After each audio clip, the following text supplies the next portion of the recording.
What's going on, guys? Welcome back to another episode of Michigan Great Outdoors. Today I wanted to just take a couple minutes to talk about my opening weekend of deer season. I went out hunting, hunted hard for 2 days, morning sits, evening sits, and I ran my .5. So this is my go-to stand. This is my original .5. I have two .5s, but this is my go-to .5. I have the tall post on here. Now I had a couple issues and I wanted to talk about it real quick. Maybe you guys might experience this, maybe not. First issue I had was I have the extended bow holder on here. I love this extended bow holder. I probably should do a review on it eventually, but I was running the shorter one. The extended one is way better in my opinion. If I was ever to buy another one, it would only be the extended version, especially on a .5. It gets that bow further away from you, and on opening morning I really used it a lot and I really liked it a lot. Problem I had is when I got to my evening set, I hung my stand, put my bow in this, and it was like, it like moved out. What happened is when I was walking in, I think this thing came down and it hit on a tree, and I bent these crush washers, and this thing was kind of just flopping around in there. So this .5 doesn't have the ports, so I can't utilize the ports on this one. So what I went ahead and did is I remounted it, and I put a lock washer on here and just tried to make it a little bit stiffer. I'm probably going to tighten it a little bit more, but that's something you got to be aware of. I like to put it right here. This is the position I like, and I run it about just like that.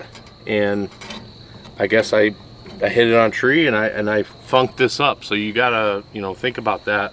If you're running one of these extended, they stick out further. Another issue I had, which is probably the biggest issue I had, was I have the tall post on here.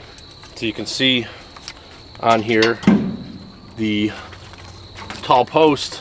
This is the 22-inch post. It sticks out. Well, what I found four times walking in and out on my hunt is that this shit digs into your back like you wouldn't believe. And I didn't have this pad on here. So this is the TX5 suspension system. I have a full review coming out on this soon. But I just ran the shoulder straps this weekend, and I just put this on just a little while ago. This thing is it's about like 1.5 inches, maybe even 2 inches thick. And I'm hoping that this is enough thickness to push this away from my back and get this away, because it wasn't even the ears. I mean, I felt the ear sometimes, but it was this knob right here. I thought about cutting these ears off, but I'm like, well, I could do that, but it's not going to help anything. So I don't know if this doesn't fix it, then that's going to be a real issue, I think, for me, because I was coming out Sunday night. I went super deep back in the swamp, and it didn't matter how tight I had these straps on my shoulders. This thing was digging in my back, and I wanted to take the stand off and throw it in the woods. So that's a real issue, real concern. Now I put this pad on. It definitely seems a lot better. You can get these on TX5outdoors.com. I'll put a link down below. I can't remember what just the pad costs. I bought the whole kit. But the other thing I wanted to report on, which I'm going to do a full review, is the TX5 suspension system. Awesome. I ran it hard. It held up good. So stay tuned for that. Probably, hopefully in the next week or two, I'll get that video out. And then the other issue I had, small issue, was I was running a clevis pin in here with the little, I don't know, they're little snap rings or something like that. I can't remember what they're called. But I ended up losing one of the rings. So now I put a hitch pin in here to lock the seat shelf. You have to put something in to lock it. So I'm going to run this hitch pin this weekend and see how it goes. I think I'm going to probably stand hunt again this weekend, because I am doing a lot of hunting in the swamps, and I like to run my .5 setup. Again, I'm running it with 2 doubles sideways. Kind of goofy, kind of different. I like it because I use a double on the bottom step, and I can use my 3-step backwoods mobile gear aider. So that first stick is about this high on the tree. So it's like having a 5th stick. And then I use the other double at the very top, because I like to stand on a double when I hang my stand. It is a little bit of fiddle factor, because you have to put a spacer in here. And I just made these little spacers out of wood and put some shrink wrap on them. But I can't complain. Everything on here worked flawlessly. I have cabelators on the minis. I thought about even putting a cablator on one of the doubles just to get more height. You know, I know everybody's talking, well, we hunt low, Cody hunts low, everybody's hunting low now. That's great. I like to get high sometimes. I've said this numerous times. Sometimes I'll hunt 2 sticks high. Sometimes I like to be 22 feet.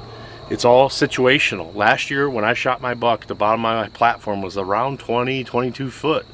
So sometimes you got to get high.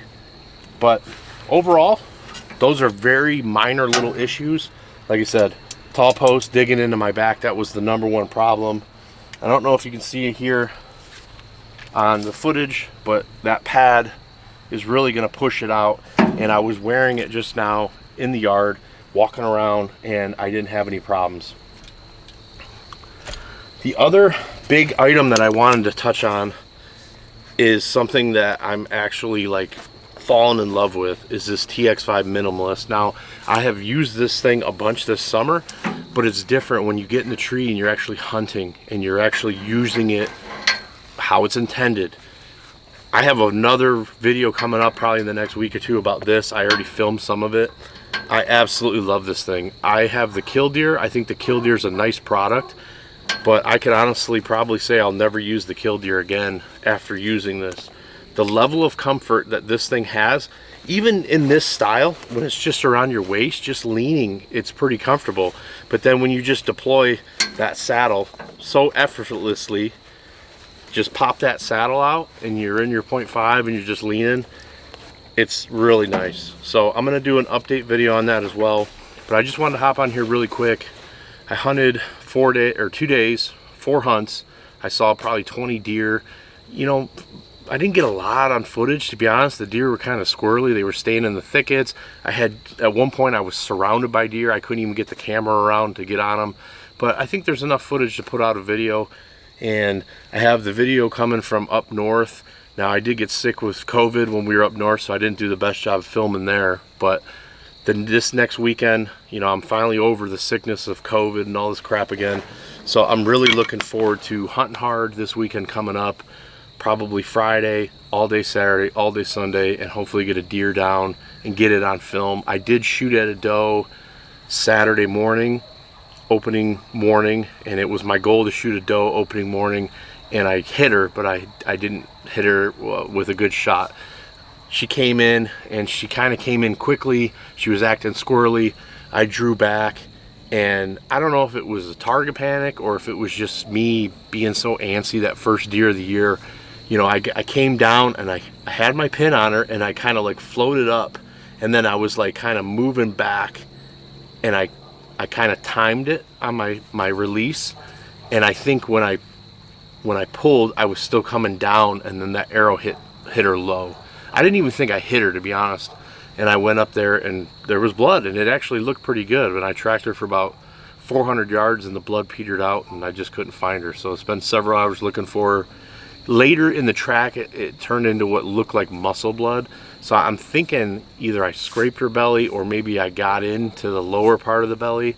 I really do believe that she lived, and it's unfortunate. And you know, the next day I had a shot at a trophy doe, but it was a frontal. I did have a fixed blade broadhead on, but it was a frontal shot, and I probably would have took it if I hadn't wounded that doe the day before. I just didn't feel confident taking that shot on that deer. I think I pull it off, but I just didn't do it. So other than that, there's still a lot of good bucks around. I know of a couple good target bucks that I'm after on some other properties. So stay tuned for that. I'm hoping that you guys are having a good season. I see already some of my buddies have killed deer, so congratulations. And just a quick update. And yeah, let's get ready, man. October's here. It's already cooling down tonight. It's going to be cool this weekend too. I think it's going to get down in the 30s, so I'm looking forward to it. We'll see you on the next one. Peace.